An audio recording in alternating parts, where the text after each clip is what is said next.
उधर इजराइल की सेना की यह दलील है कि उसने हमलों में नागरिकों को होने वाले नुकसान को कम करने के लिए सतर्कता बरती है। इसके बावजूद बीते 2 हफ्ते से भी कम में करीब 2000 लेबनानी नागरिक मारे गए हैं।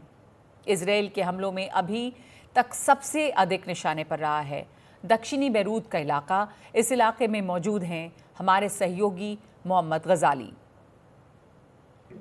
इस वक्त हम बेरूत शहर में हैं, जो लेबनान की राजधानी है, और फिलहाल जिस इलाके में हम रिपोर्ट कर रहे हैं, हमारे पीछे अगर आप ये सफ़ेद दीवार देख रहे हैं तो ये एक स्कूल है जिसमें लोकल एनजीओ के साथ जो है यहाँ पर लोगों को मदद की जा रही है।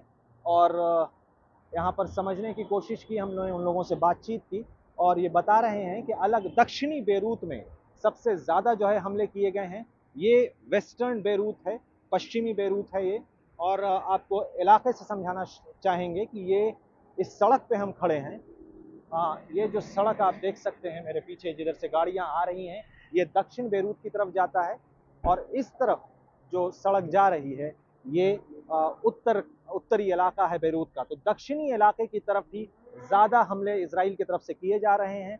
और जिस जगह हम खड़े हैं इसके पास में एक इलाका है जिसको दाहिया कहते हैं। दाहिया जो है हिजबुल्लाह का गढ़ माना जाता है, और वहीं पर सबसे ज़्यादा भीषण हमले किए गए हैं। फिलहाल कई सरकारी स्कूल ऐसे हैं, जैसे मेरे पीछे अगर आप देखें, मैं कैमरे से आपको दिखाना चाहूँगा कि ये जो स्कूल है, ये एक स्कूल की बिल्डिंग है जिसमें यहाँ के लोकल एनजीओ जो हैं उन्होंने अंदर फिल्म करने से, रिकॉर्ड करने से मना किया है। उनके वॉलंटियर्स यहाँ पर हैं, और उनसे अभी अभी हमारी बातचीत हुई है जिसमें वो बता रहे हैं कि यहाँ पर अलग अलग इलाकों से जो लोग विस्थापित हुए हैं या अपना इलाका छोड़ कर आए हैं, उनको यहाँ पर रखा जा रहा है। ये सरकारी स्कूल है, लोकल एनजीओ हैं जो इन लोगों की मदद कर रहे हैं। बताया जा रहा है कि जिन इलाकों से लोग जॉर्डन जाना चाहते हैं या सीरिया जाना चाहते हैं, वहाँ पर भी परेशानी हो रही है। सीरिया और लेबनान के जो सीमावर्ती इलाके हैं, और जो एक रास्ता जिससे जाया जाता है, उस पर भी इजराइल ने हमला कर दिया है।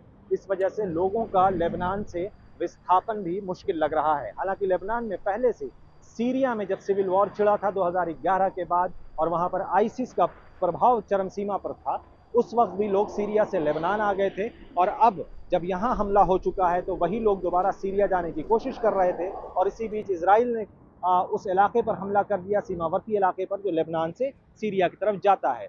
इजराइल का मानना है कि उस इलाके से हिजबुल्लाह जो है वहाँ से हथियार मंगाने की कोशिश कर रहा था, और इसी वजह से उस इलाके पर हमला कर दिया गया। फिलहाल हम जिस इलाके में रहें, ये रिहायशी इलाका है, बाजार का इलाका भी है, रिहायशी इलाका भी है। और आप देख सकते हैं कि इस पूरे इंफ्रास्ट्रक्चर पर अभी हमने जानने की कोशिश की तो यहाँ पर कहीं भी हमला जो है इजराइल की तरफ से नहीं किया गया है। लेकिन लोगों में एक बेचैनी भी है कि कभी कभी इजराइल जो है एक बता देता है या घोषणा करता है कि आप इस इलाके को छोड़ दें, और उसके फौरन बाद ही जो है वहां पर हमला कर देता है, जिससे हजारों लोगों की यहां पर मौत हो चुकी है। फिलहाल हम इस इलाके से आगे बढ़ने की कोशिश करेंगे और बताएंगे कि आगे और इलाकों में जहां हमले हो रहे हैं वहां पर लोगों पर क्या बीत रही है। सिविलियन पॉपुलेशन जो है उसकी क्या हालात हैं, उसके क्या हालात हैं, वो विस्थापन कर रहे हैं तो किस तरफ जा रहे हैं। लेकिन फिलहाल पूरे बेरूत में एक तनाव का माहौल बना हुआ है। उन इलाकों में जहां पर हिजबुल्लाह का गढ़ माना जाता है, वहां पर सुरक्षा भी बढ़ा दी गई है, और जब तक आपको सरकारी मीडिया की तरफ से इजाज़त ना हो, आप उस इलाके में नहीं जा सकते हैं। फिलहाल बेरूत में तनाव का माहौल है, और अचानक ही जो है इजराइल की तरफ से हमला हो जाता है, तो इस वजह से लोगों के विस्थापन की भी परेशानी बढ़ी हुई है। आगे की जानकारी और ताज़ा हालात लेकर हम बेरूत से लगातार रिपोर्ट करते रहेंगे। एनडीटीवी के लिए मोहम्मद गजाली।